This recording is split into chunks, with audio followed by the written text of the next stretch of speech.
भारतीय रेलवे ने मणिपुर में दुनिया के सबसे ऊंचे रेलवे पियर ब्रिज नोनी ब्रिज का 75% काम पूरा कर लिया है। यह ब्रिज 111 किलोमीटर लंबी जिरीबाम इम्फाल परियोजना का हिस्सा है। यह पुल रेलवे के उन दूरदराज के इलाकों से संपर्क सुधारने के प्रयासों का हिस्सा है जहां परिवहन अभी भी एक बड़ी समस्या है। यह काम नॉर्थ ईस्ट फ्रंटियर रेलवे द्वारा किया जा रहा है। नोनी जिले में अलिंग नदी पर बनाए जा रहे इस पुल को विशेषज्ञों ने इंजीनियरिंग का चमत्कार बताया है। 141 मीटर ऊंचा यह पुल दुनिया का सबसे ऊंचा पियर ब्रिज होगा, जो मोंटेनेग्रो में 139 मीटर ऊंचे मालारिजेका वायडक्ट के रिकॉर्ड को पीछे छोड़ देगा। यह पुल 703 मीटर लंबा होगा, जिसके खंभों का निर्माण हाइड्रोलिक ऑगर्स का उपयोग करके किया जाएगा। आवश्यक लंबे खंभों को विशेष रूप से स्लिपफॉर्म तकनीक का उपयोग करके डिजाइन किया गया है ताकि कुशल और निरंतर निर्माण सुनिश्चित किया जा सके। यह मार्ग हिमालय के पूर्वी मार्ग पर पटकाई क्षेत्र की खड़ी पहाड़ियों से होकर गुजरता है। इस पुल का निर्माण 374 करोड़ रुपए की अनुमानित लागत से किया जा रहा है। ये पुल पूर्वोत्तर के रेलवे की ओर से मणिपुर में तैयार किया जा रहा है, जो 111 किलोमीटर लंबी जिरीबाम तुपुल इम्फाल के बीच रेलवे लाइन का हिस्सा है। ये प्रोजेक्ट मणिपुर की राजधानी इम्फाल को राज्य के पश्चिमोत्तर शहर जिरीबाम से जोड़ेगा। जिरीबाम शहर असम के कचर जिले में ही पड़ता है। वर्तमान में मणिपुर की राजधानी इम्फाल में रेल कनेक्टिविटी नहीं है।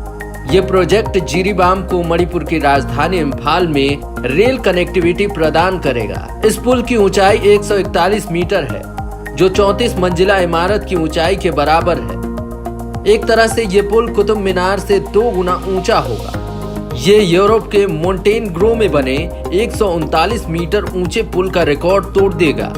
703 मीटर लंबे इस पुल का निर्माण इम्फाल से 65 किलोमीटर दूर नोनी जिले के मरांगचिंग गांव में किया जा रहा है।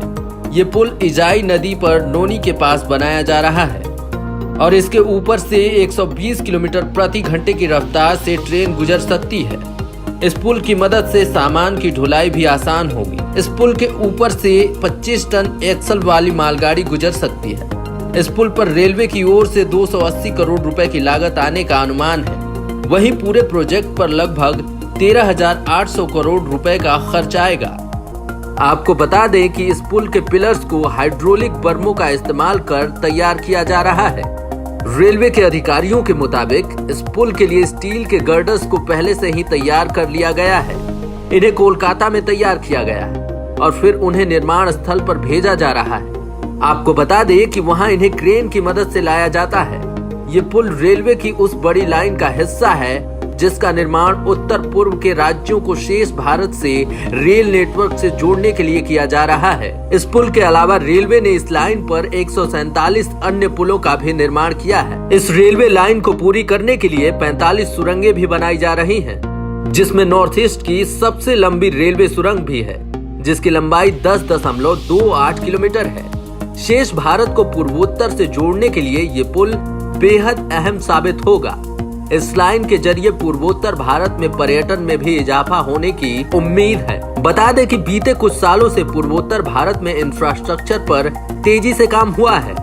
2017 में ही पीएम नरेंद्र मोदी ने ब्रह्मपुत्र की सहायक लोहित नदी पर बने ढोला सदिया ब्रिज का उद्घाटन किया था। इस पुल का नाम संगीतकार भूपेन हजारिका के नाम पर रखा गया है, जो सदिया के ही रहने वाले थे। असम में तिनसुकिया जिले के सदिया में 2056 करोड़ रुपए की लागत से बना ये पुल 9.15 किलोमीटर लंबा है और मुंबई स्थित बांद्रा वर्ली सी लिंक से 3.55 किलोमीटर ज्यादा लंबा है।